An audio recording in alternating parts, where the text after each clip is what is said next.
Hey guys, it's been a while since I've done my last warthunder setup video, so here's a bit of an update to that.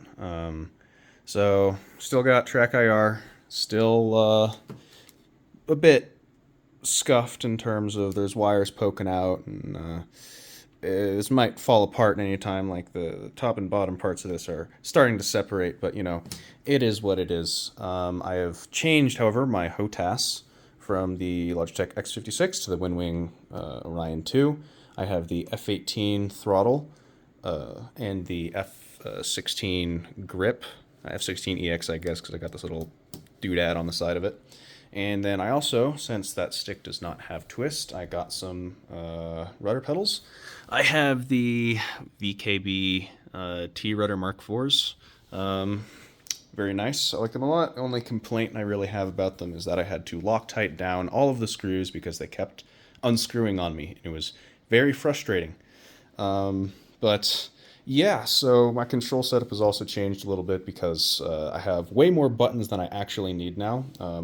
If you're just going to be playing War Thunder, I would honestly not recommend getting this. This was mainly because I was playing DCS at the time and I wanted more buttons. I can't even use this with Elite Dangerous because it has so many buttons on it. In any case, same pretty much for the back here. Actually, I've got this radar slew cursor right here, which is very nice. Pushing it in is a button, but I don't have that bound to anything. I still got my air brakes. And there's this little rocker thing here that I use to zoom my POV in and out. Very nice.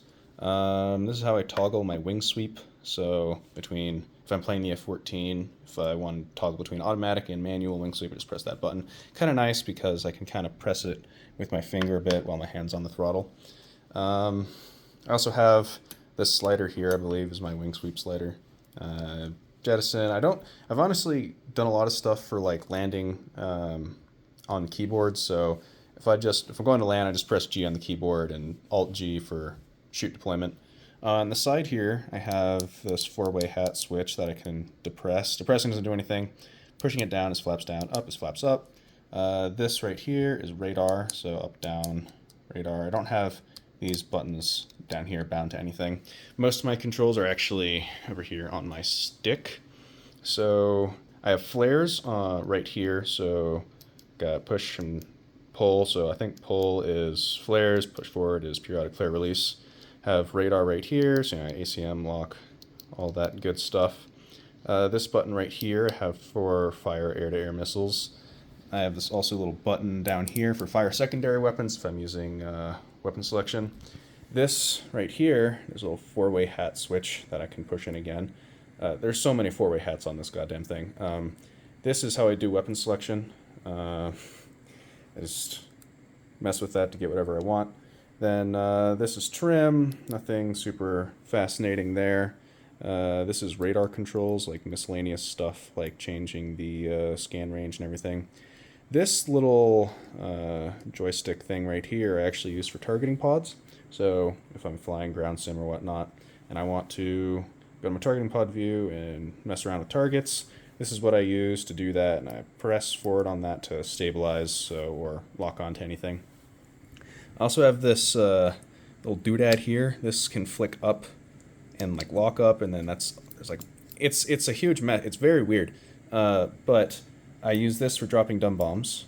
This paddle switch down here, that's my wheel brake. This trigger is actually a two-stage trigger. I just have the first detent set for guns because it's faster that way, I guess, and I don't have to use lasers and stuff like that for targeting pods. With the stick, I usually just press the toggle laser button on my keyboard, which is equals. But yeah, that's pretty much it. Unfortunately, for the last video, by the time people were asking for my control scheme, I had actually already moved over to this Hotas, so I didn't have that control config anymore. So if anyone actually wants the control config for this, I can share the file for that. Just leave a comment down below and I can do that.